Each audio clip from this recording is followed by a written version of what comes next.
Hey there, it's Melissa Brunetti, and welcome to the Mind Your Own Karma podcast.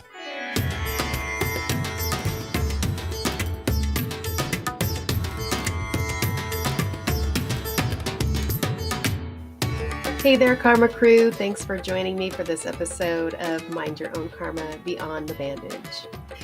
I want you to know that if you pressed play on this particular episode, I know one thing about you. You're ready to explore the hidden forces behind your well-being, maybe even the ones you've never been taught to see. Today, I am so excited to introduce you to Rachel Isabel, a quantum crystal healer and medical intuitive who works with energy and emotional blocks in ways that go way beyond the usual conversations. Rachel helps people find relief from what's stuck inside their bodies, emotions and programs that we carry that often hold us back from true health and freedom. We'll dive into her powerful 48-hour crystal Reiki healing and the critical role that forgiveness plays in clearing those deep blocks. Whether you're on a journey of trauma healing or spiritual growth, this episode will offer new tools and insights to help you break through and reclaim your power. So, Karma Crew, it's time to rip off the bandage. Let's dive in. We are welcoming Rachel Isabela to the show today. Hi, Rachel Isabela. Hi, Melissa. How's it going? It's great. I'm so excited to talk to you today. Um, I, I have crystals, but I don't really know quite a bit about quantum crystal healing, and the medical intuitive stuff is really something I'm interested in because I've been in the medical field for quite a long time. So, but this is going to be different, the intuitive part. So I'm really excited to dive in about that. So why don't you just start by telling us a little bit about yourself? Okay, so I'm a former nurse and I got into energetic healing about 20 years ago when I took my first Reiki course. And then I've been adding to that, ever since with different healing modalities. And then I incorporated crystals. And what I love is the fact that I do have a background in nursing, because I think it's also really important to understand pathology in the body, not separate it from the mind and the spirit, but to understand, how it works and how certain emotional, energetic things can show up in the physical body. So I like that also. Yeah. Well, yeah. And I've been in the medical field. I do ultrasound, so I've been in the medical field for 35 years. And I come across patients all the time where they keep coming for tests and not finding anything wrong with them. So that energetic part is huge. And I think a lot of people don't think about that part. We're not taught to think about that part. So, Yeah. Yeah, that's funny. That happened to my grandmother. My grandmother, who's now, passed, she had a lot of issues with her throat. And so she would she would, clear her throat and it would get hoarser and hoarser like as the years passed. In the end, she kind of sounded like a man. And she got mm, every test done. They inserted all kind of, I would say, Grandma, you need to start talking. Um, there were conversations that she should have had with very important people in her life mm, that she didn't have because I guess she was scared or whatever. But it's like she was energetically choking on her words. wow. She wasn't getting them out. They were right there. They never found anything. I would say, Grandma, you need to start talking. And she would like, oh, you're just so cute. And not really taking it seriously. Right. But they never found anything. Yeah, the studies just didn't show anything. Yeah. That's good. I'm going to use that line with my patients because I always have a hard time. Like I said, I see these patients year after year after year, and they're having the same test, they're having the same pain or same problem, and not, it's always negative. And I'm like, how do I how can I say something to them without getting in trouble, at work? So that's Right. great to say because I do get people like I'm poor, for thyroid ultrasounds all the time where they're having trouble talking or that you could tell in their voice that there's something going on there. So that's a good way to do it, to say that line Yeah. that you said. Yeah, you need to start talking. It might not even be Yeah. talking. It might be a lack of authenticity. Like if someone is Mm, gay, but they're not out of the closet, there is something that they need to wow. speak. It isn't a specific conversation that you need to have with a specific person. In the case of my grandma, it was. but it could be that you're not being authentic about something. Yeah. Oh, wow. That's interesting. Well, Mhm. let's back up here. Why don't you tell us what Okay. quantum crystal healer, what that is, and what a medical intuitive is, and what led you on that path? What was your journey? What did that look Yeah. like? I've always been interested in healing. I've always been interested in helping people. And for a while it was as a nurse, and then it became a as a Reiki healer, and then I started incorporating, modalities and crystals. And what I call what I do quantum crystal healing because I needed a word to describe, I guess, what I created. So what I do is I first I will check. What am I trying to say? As a medical intuitive, I will, with someone's permission, go into your energy field and I will look for blocks that are in your organs or your chakras. I do both. Okay. And then we will talk about what these blocks mean emotionally or energetically, like going back in time in your life to see if we can find the emotional origin. And then I do a 48-hour Reiki crystal hospital that sends you energy for 48 hours, um, meant to release all of those blocks. So I had to give it a name. So I said, okay, Hmm. it's quantum, it's crystal, it's healing. So that's how I came up with it. Yeah, that's what it Perfect. is. Perfect. So, Hmm. what got you into that from being a nurse into kind of this woo woo? Because, being a nurse, that's kind of like very left brained, very, analytical to Yeah, now something totally different. So, what yeah. happened there? What got you into that? Well, I've always been woo-woo. Um, the nursing, it wasn't so much the science, it was the helping. Like I know now, I didn't know this at 24 when I became a nurse, but at 47, I know now that I would be a great hospice nurse. Mm, Because that is a lot about caring and accompanying and creating a space. It isn't so much about the like everything's done. You're on your way out. It's not, it's yeah. Um, I worked mostly as a nurse in a psychiatric facility, which wasn't the best for my personality, but it was the job that yeah. was available, and so I took it. And I heard a lot of like really devastating stories of people who were dealing with addictions. And when you found out that they were dealing with addiction because they had been, you know, um, molested by dad as a child or like abandoned by mom or whatever, I obviously understood the giving of the medication. It's not that I don't believe in medication. Sure, absolutely. I wanted to spend more time with each person dealing with the emotional origin of their pain so that Mm, instead of treating the symptoms, we could eliminate that. So that constantly it kept coming up for me. The wanting to fix the the problem instead of the problem being the symptom. And then, I stopped being a nurse because I moved to Argentina and they didn't validate my license. It wasn't, valid here, my nursing hmm. license, and I had to find something else to do. Yeah, and I think that the whole energetic healing thing, um, it fits more the person that I am in terms of personal development and spiritual development, because like aside from my son, my personal development is the most important thing in my life. Hmm. Um, so I think the energy healing, doing what I do now is right on for me. I think more Did than maybe nursing in a psychiatric facility. did you have an encounter with it yourself, like personally, that kind of was like, whoa, I learn how to do this? I did. So um, I've been a fan of Louise Hay and her book You Can Heal Your Life since I was young. And when I was married, I was diagnosed with gallstones. And they were removed. And I immediately went to my book, my Louise Hay book, and I looked it up, and it said it was about um, like bitter thoughts about the past and Mm, resentment. And I said, "Oh, this is my dad," because I haven't spoken to my dad in 25 years. We don't have a relationship, maybe longer. Yeah, about 25 years.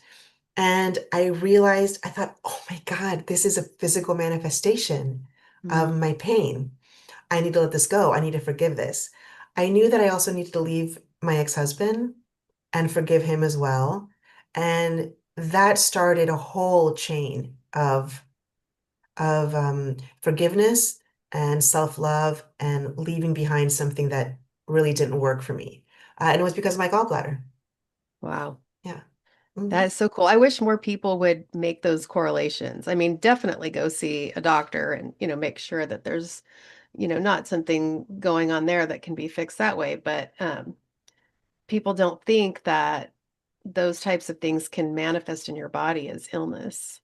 And we just really need to educate people. I wish more doctors would educate their patients on that, instead of just saying, oh, I'm not Yes. finding anything. Here's some pills to cover up your symptoms, and just keep going.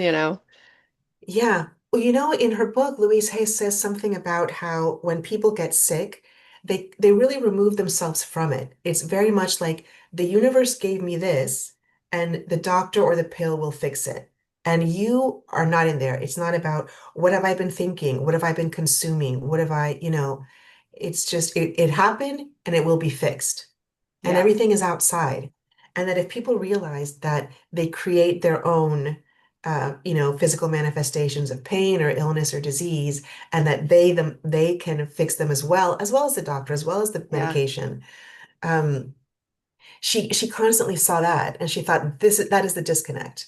The yeah, disconnect is the universe and the doctor, and I'm yeah. The nowhere in. I have nothing to do here. the When you're the disconnect most is important part, we forget the yeah, power we have in that whole mix. We yes, give our power yeah. away in that. Yeah, I Yeah, think that's both in that's creating the bad thing and in healing the bad thing. Yeah. yeah, yeah. So let's talk about emotional blocks. They can be subtle. They could be running in the background and we don't even know that they're, happening. How do they lodge in the body and how do they eventually manifest as physical illness or pain? So everyone's different.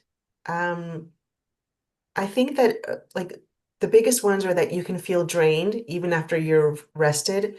You can be easily overwhelmed emotionally. You can be maybe emotionally very reactive.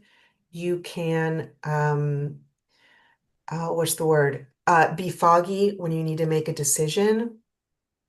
There's several things that can tell you that you're off, but it could also be because everyone is so different. I give this example as a fatherless daughter, um, because I've talked to many fatherless daughters, and the the emotion that we're all dealing with is unworthiness.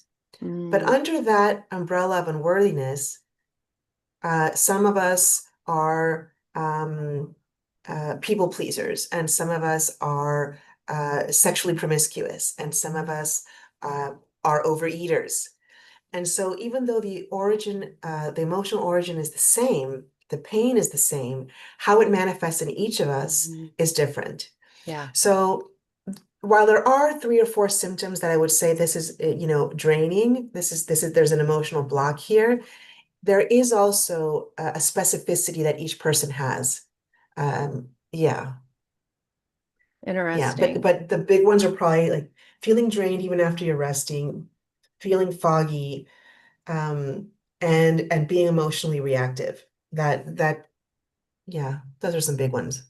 Yeah, when you were talking about fatherless daughter, I've the last 2 years had told adoption stories and talked about adoption trauma where people have lost their first biology, their first family, lost their birth mothers, and Yeah. the trauma that causes not only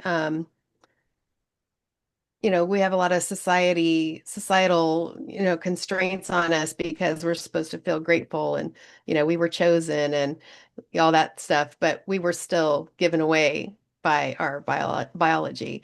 And that's why I'm doing this podcast now. I started the healing podcast this season in season 4 because for 2 years, I heard these stories and I'm like, okay, let's talk about healing now. Let's talk about healing. And it feels like from after talking to all these adoptees, I'm an adoptee as well. Um, after talking to everybody, it feels like traditional, talk therapy and things like that just don't work.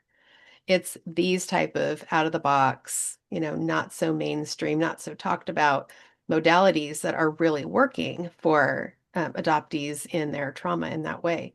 So that's why I'm doing this. And so I love what you were saying because you can kind of relate when you said, the fatherless daughter and those things that you were mentioning. I hear those all the time from adoptees, the unworthiness Yeah. and all that. So Yeah. totally, Yeah. totally Like, makes what did I do to be sense. given away? Yeah. Yeah. My unworthiness is because my father was well, he was physically present. He was emotionally absent. So I did not know that I was fatherless until I was an adult because my dad was in the house with us. He didn't abandon us. He didn't die. He didn't leave us for another family. And then when I learned that you can be fatherless if your father was physically present but emotionally checked out, that there is a kind of, why doesn't he see me? Why Hmm. does he not spend time with me? Why is everything else to me more important? Um, there's this feeling of not being seen, not being validated, not being worthy of your attention, even though we happen to live in the same friggin' house. Yeah. Um, so yeah, there's an abandonment issue, which is weird to say because you're like, I wasn't abandoned. He was in the house. And you're probably thinking, there's an abandonment issue with an adoptee, even though Mhm. another family chose you. Yes. And even though in your brain, like you can think to yourself, they did it to give me a better life. They did it because their circumstances. It wasn't from lack of love. It was from love that they said someone else can do better. Uh, it still breaks your heart. The Yeah. abandonment issue, the abandonment wound is still there, no matter Yeah. how much your brain can Yep. rationalize and be adult Try. about it. Yep. Yes. Yeah, definitely. Hmm. So you touched on it a little bit. Let's talk about the forgiveness portion of this because that's another thing that is really, really hard for adoptees to grasp. Because I think they feel like they're saying that what you did to me was okay when they say that they have forgiven.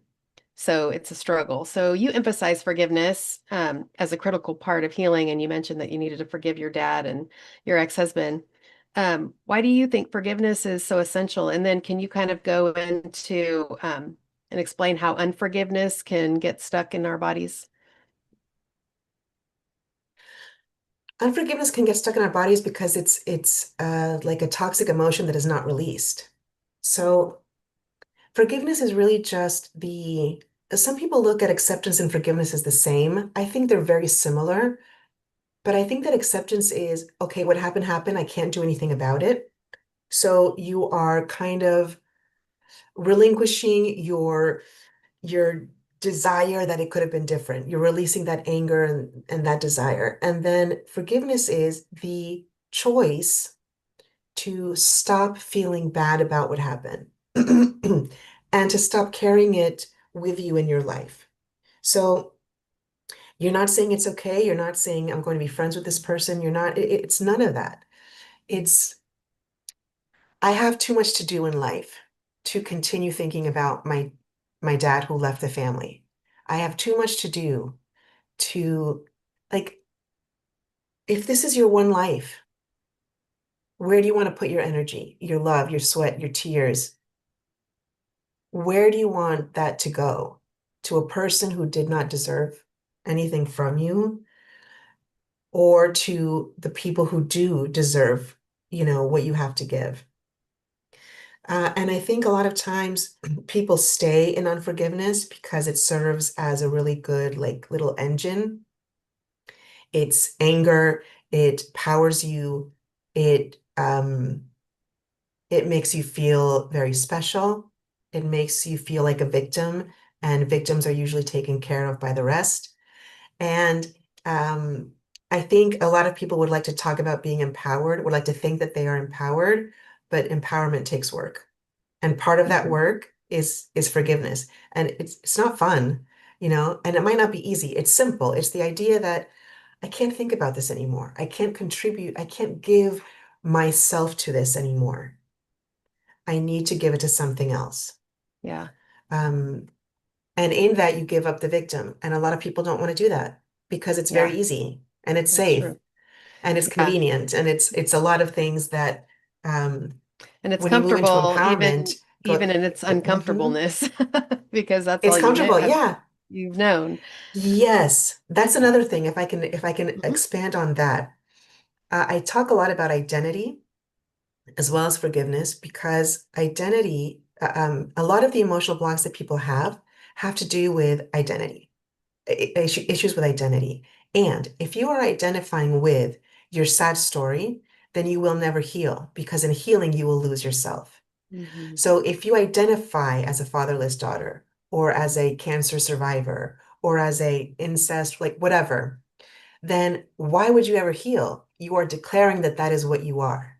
Mm-hmm. That is going to get stuck somewhere in your Mm-hmm. body. If you identify as a mom, a life student, a healer, a like whatever, an animal rescuer, whatever, a spiritualist, a humanist, if you identify with things that have nothing to do with your sad story, because honestly, we all have the sad story. Some are worse Yeah. than others, but we all have them.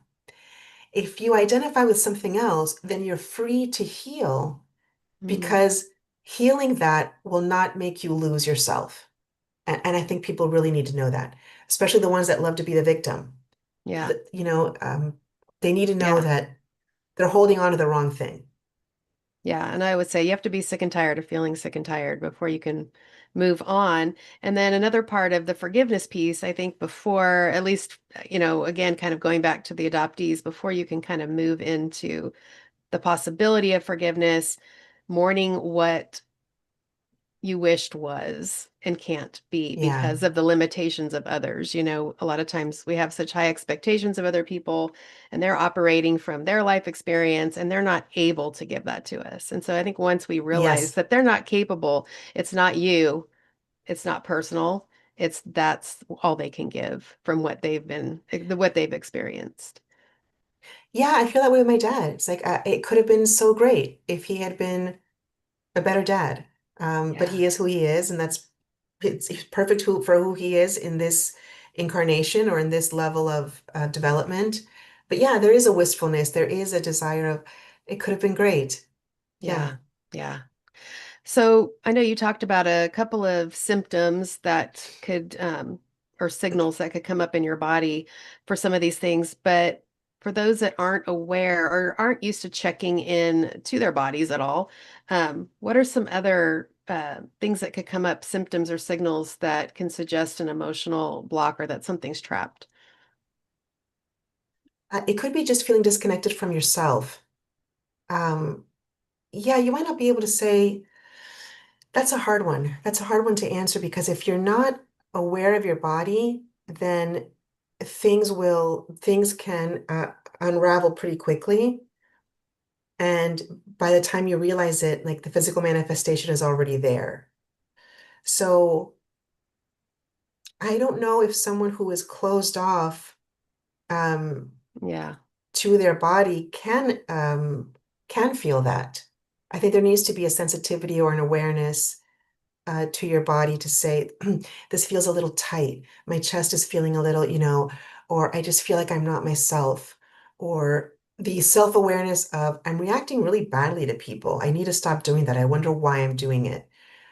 So you need a grain of self-awareness. Hmm. But if you don't have that, then there's really probably nothing I could teach you. Yeah. The So person that, if yeah, somebody's realizing that they are that person, they have never checked in, what are some yeah. simple ways that they could start kind of trying to dabble in that? I think one of the things that you can do is first to find out what does yes feel like in your body and what does no feel like. Mm, And it's different for people, but there's also a lot of similarities. So it might be in a different place in your body, it might be in your heart or in your stomach. But yes is usually an opening and a releasing, like a yes, a moving forward. And no, it can be in your stomach or in your heart or somewhere else, but it's usually a tightening, it's a closing. And you can ask yourself, like, how do I feel about this job? Or how do I feel about this person? And try to turn your brain off and just feel in your stomach or in your mm, heart, is there an opening or is there a closing? That would probably be the most basic way to start developing your intuition and your self-awareness about your body is what does yes feel like and what does no feel like? And not try to rationalize either of those, to just stay in the feeling, in the intuitive feeling. yeah.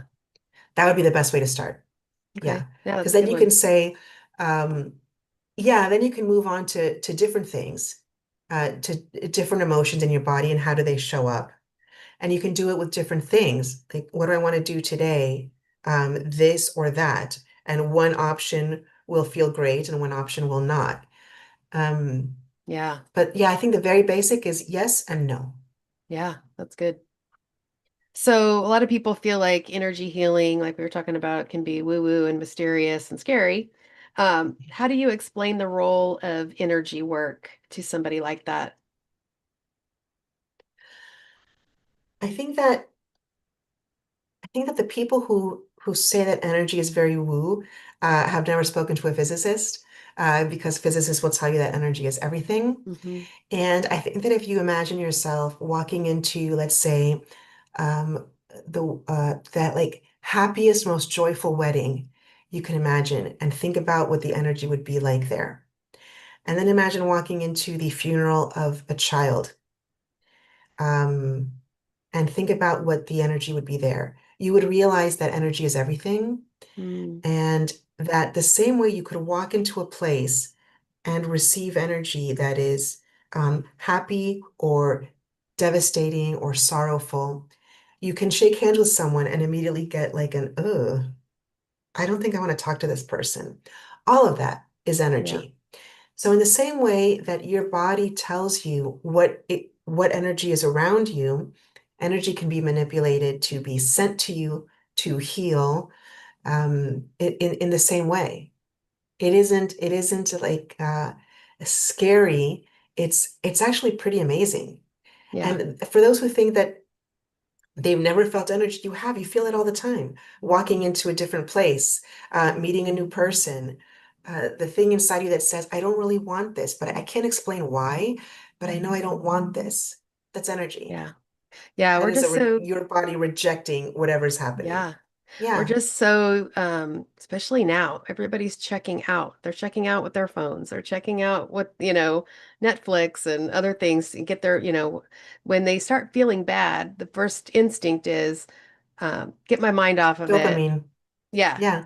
Yeah, What's going to make me feel good? yeah, Food, whatever it is. Get your mind yeah, off of it somehow instead of checking into the body and, where am I feeling this? Whatever it is I'm feeling. Where do I feel that yeah, in my body? And just kind of really starting to tune into it because otherwise it is going to stay stuck and it's going to manifest and just keep continuing yeah. to grow.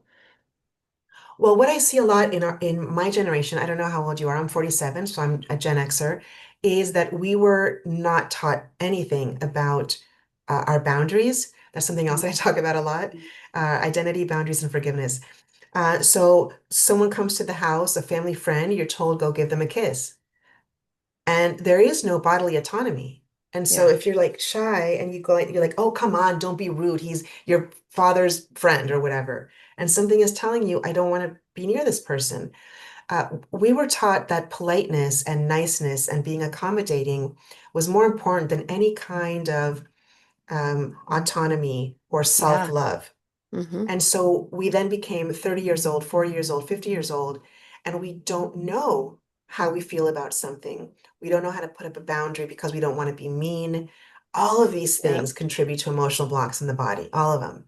Just Yeah. denying yourself, denying the Yep. fact that you don't want to be near this person, or Yeah. I yeah, recently told my yeah, daughter who's 30, I said, that is my worst. I wish I would, as a parent, like that was the worst thing I did to you was make you do those things. Whatever an adult said, we were very much into the church at the time. My kids went to private school there. We went to church there. We were there like every single day, pretty much doing something. And she had no autonomy. Like it was, you were polite, didn't matter if, you felt bad about this person, whatever. And still to this day, she's having to work through that because she doesn't have any boundaries. She's got so much anger because her boundaries yep. have been crossed so many times, but she felt like she couldn't put any boundaries up. So, yeah, that was like my probably my worst parenting faux pas that I just recently said to her. I was like, I really regret that. Yeah, I think a lot of people that have religious trauma, it's that. It's that the authority of the church or the pastor or the nun or whoever was in charge, what they wanted from you was much more important than anything else. Yeah, Yeah, yeah, I've yeah, seen a lot of that. yeah. Could you, kind of going back to your 48-hour crystal healing, could you share a story or an example that's helped somebody? Oh, sure. I had a client recently who, oh my gosh, the first time I got on Zoom with him, he looked terrible. He looked like devastated Mm, and he cried. And he was living with his parents, and he had a lot of abandonment issues with his parents. Even though he had to live with them for financial reasons, there was a lot of there was animosity, and there was like he's highly sensitive, and he wants to be seen and validated by his parents in a way that they are simply not capable of. And so we did the healing session, and I think after the 48 hours, I checked in on him, and the Zoom camera came on, and he was completely different. He was smiling and he was at peace. He had been uh, told to start gardening. And so he was gardening, and that was giving him just so much peace. mm, And when I asked about his parents, he said there was like a letting go. There was just a mm. let them be how they are, and I will be how I am. And I will not ask of them anything that they can't possibly give me. Like what had shifted in him was the desire to make them how he needed them to be had been replaced with the acceptance of this is them and this is Yeah. me and it's all okay. And I will look for what I need somewhere else, in a person, Mm. in a pet, in a garden, in a whatever. I will stop needing it from people who like Are they just capable of can't. giving. There Yeah. was a piece to him, yeah. So then I taught him like several, not manifesting, metaphysical exercises to kind of lock in the healing. And Mm. and he's doing great. And that one surprised me because it was just the change in his face. You see, like there was this, Mm. I don't even know if it was the sadness. There was this lack of what's Joy. the word when you're just like he was just determined to change them. Like if only Mm. they could change, things would be Yeah. great, Yeah. Yep. rather than right. And that's what happened. And the healing does different things for different people. It could be something like for him it was acceptance and the moving on. And for someone else it could be, for instance, for years, they've said I will never go to therapy to deal with my issues. And then afterwards, like, I think I could go to therapy. There's a lot of times it's a releasing of the old way of thinking to allow the healing that needs to come in, and however that shows up for you, because we're all different. Yeah. So for him, it was that. It was the releasing of that need into acceptance. When somebody comes to you, how do you start a session with them, to figure out, or do they come to you with something specific, or are they just coming to you and kind of saying, I just feel off? And then, like, how do you figure out what needs to happen or what specifically they need to work on? I figured out with checking the scan of the chakras in the body. Um, I talked to someone the other day, and there was a lot around her lungs, which is grief. And so I'm asking her about that, and she's like, "No, I don't think so. I don't." So we keep talking, and she mentions that she doesn't speak to her dad, and that he abandoned the family, and that she spends a lot of time like yelling at him in her head. And I'm like, this is grief. This is and she's like, oh, I guess she was thinking about like grief about someone dying. But Mm-hmm. grief can be about anything. So a lot of times the scan and the conversation afterwards, I start with the scan because I don't want them to tell me anything, right? Mm. So then in the talking, in the what do you think this is represented by, or the throat or the eyes or whatever, they're like, oh, that's why. Um, yeah, sometimes there needs to be an explanation as to what an emotion means in a certain organ or certain part of your body Mm-hmm. that that kind of snaps you out of, oh, I guess that is my anger towards whoever, you know. Yeah. So when you're Yeah, scanning or somebody, is this something like you've always been able to do, something that you learned to do, both? um, I I haven't always done it. I don't know if that means that I couldn't have. I think that I, like many people, thought If you are psychic, if you are a medium, if you are intuitive and a healer, it must be that you were born with it and not something that can be Mm, developed. So I would have uh, claircognizant episodes, I guess, where I knew something and I didn't know why I knew it, but I never really mm, fleshed it out until recently. And yeah, I started connecting with someone's energy and seeing if it was accurate, and it was always really accurate. Maybe I could have done it my entire life. I didn't know.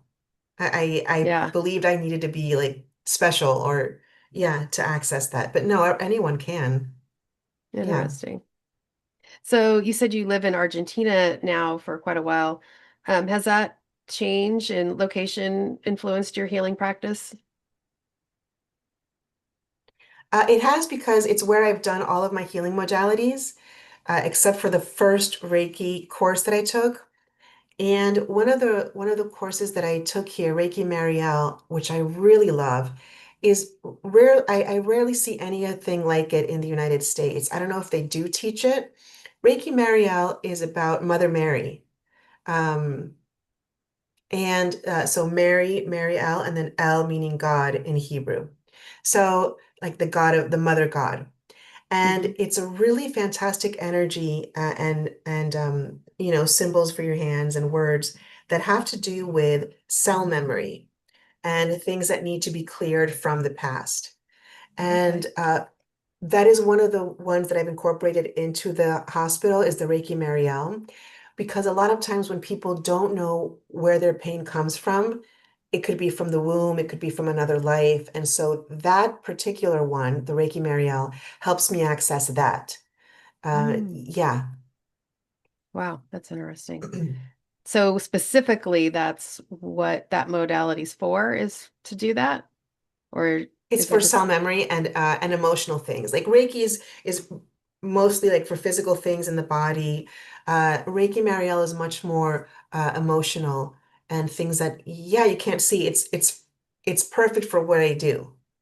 yeah, Yeah. I think the interesting. other thing that living in Argentina did was it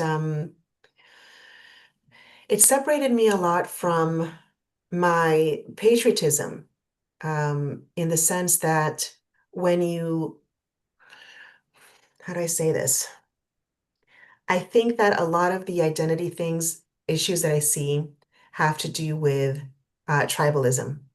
Like, this is the best country, this is the best religion, this is the only way, and everyone else is wrong. And in leaving your country for another one, you uh, kind of um, unattach Mm, uh, for the things that you're learning and in this new place. And what that does is create, at least it created in me, a desire to be much more of a humanist rather than a tribalist. So hmm. I don't really care what country you're from or I'm from. I have a passport to a certain country. I have a permanent residency in another country. I don't care. And I think that those things, that tribalism really separates, especially now when the entire universe is moving more towards humanism and the age of Aquarius and all of that. Clinging to tribalism is uh, it's not the best thing for the world, for Earth. It's also not the best thing for a person, because, like I said, issues with forgiveness, boundaries, and identity are the ones that mostly I run Hmm. into. Yeah. So that And also that's changed. that's all very Yeah. personal, Yeah, you know, mhm. yeah, not tribal, but very personal, all of those things, boundaries and authenticity, Yes. especially, and taking our power Hmm. back and all those things. So for someone that is more spiritual, but is kind of feeling frustrated in their healing journey, what are some effective steps that they could take to begin to kind of move forward? I mean, it would depend on what they like and what exactly is the blog. Like the question's kind of broad. I think there's so many fantastic healing modalities out there now. There's like sound baths and like equine therapy. There's just so many fantastic Yeah. things out there that it depends on like where do you feel stuck? Did you try therapy? Maybe it was the therapist. Did you try um, Reiki? Did you try inner child work? Did you try someone going into your Akashic records? Did you try past life regression? So, I would tell anyone to continue looking for Yeah. the modality that works for you, to not give up, that it might have just been that you ran into the wrong person, Hmm. um, but that the more healed each of us is, the better the world is, Yeah. because the better the energy that we are all creating towards the macro energy. Yeah. So every healed person is creating a more healed earth. Yeah. Yeah, so to not give up, it just might mean that you haven't found it yet. Yeah. I always say stay curious, do your research, and if something feels like it's clicking for you, check it out. And, I have found on my journey, and then also in my somatic work with clients, something can work for a while, and then it's time to move on to something else. And it doesn't mean that that didn't work. Yeah, That just, helped you right then. And now it's time to move into something else. And that combination of that healing combination can change as you grow and continue to heal. yeah, So just, yeah. yeah, keep your eyes open, because the things will be revealed to you. If that's, something that you should be experiencing or get curious about, it will show up. That's why I do this podcast. Yeah, and what You works for never your best know. friend might not work for you. And that might be Yeah. like, "Ah, why did my best friend have this miraculous transformation and Hmm. I feel nothing?" Like, don't get down on yourself. We're all different and we're all needing different things. Like I said, the unworthiness that we feel with our dads or with, being adopted out, it manifests differently in all of us. So Yeah. to not get down on yourself if you saw something that worked fantastic for someone else, you just need something else. That's all. Yeah, there's a lot of gentleness that we need to be giving ourselves that we were never Hmm. taught to. Yeah. And I think we need to move into that, like a much softer place of treating each other Yeah. and yeah, ourselves and each Instead of other. suck it up and keep going, Yes. stuff it down so Yeah. you can just get through another day. That just doesn't work. Yeah. It does not work. So, Yeah. My dad would say to me, take it like a man. I'm like, well, first of all, women are stronger. Like, when did you ever give right? I birth? don't want to do Um, that. yeah. And like, take it like a man. Why would I? Yeah. I'm gentle and soft and vulnerable and I'm feminine. Yeah. So if someone wants to connect with you, how can they experience your healing work and connect, and they want to explore this further? Yeah. So I'm not on social media that much, but I am on Instagram, and Okay, that's Quantum Crystal Healing on Instagram. I do have a freebie that I think I sent you the link to, and I do have a website that shows, that it's like a sales page and basically describes the healing session. But yeah, you can always check me out on Instagram and send me a message there. great. So we will have all those links in the show notes if you want to connect with Rachel. And thank you so much. I learned quite a bit about quantum crystal healing and all of that, and even Reiki. I did a little bit of that. I think I went through 2 courses in Reiki and then just kind of quit. Yeah. But it's interesting how you can feel certain people, you're working on each other in class, and how you can really feel the energy out of some people's hands, more than others. Yeah. It's just really crazy. But yeah, once you Yeah. experience that kind of stuff, it's like, oh, I want to do that more. So yeah, so thank you That's so much. awesome. Yeah, thanks so much for coming on and educating us today. Thank you, Melissa. I was very happy to be here. Thank you so much for joining me today, Karma Crew. I hope you come away from this episode feeling inspired to explore the unseen energies that can affect your health and well being, and empowered to start clearing whatever's holding you back. Remember, healing is a journey, and sometimes it's the subtle shifts beneath the surface that unlock the biggest breakthroughs. If you are looking to connect with Rachel Isabela, her links are in the show notes. If you're at all curious about how somatic mindful guided imagery can support you in connecting mind, body, and spirit for deep healing, feel free to reach out through my website at somatichealingjourneys.com. SMGI is a gentle, powerful practice I offer that helps you access your inner wisdom and release stuck emotions safely and effectively. And if you're someone with a unique healing modality, out of the box perspective to healing, and you'd like to share that with the Karma Crew, I would love to hear from you. Being a guest on Mind Your Own Karma is a chance to reach listeners who are ready for real healing beyond the bandage. You can find me at mindyourownkarma@gmail.com. All my links are in the show notes. Thank you for coming on the ride with me today, Karma Crew. And remember to take what you need and leave what you don't. And always remember to mind your own karma. I'll see you next time.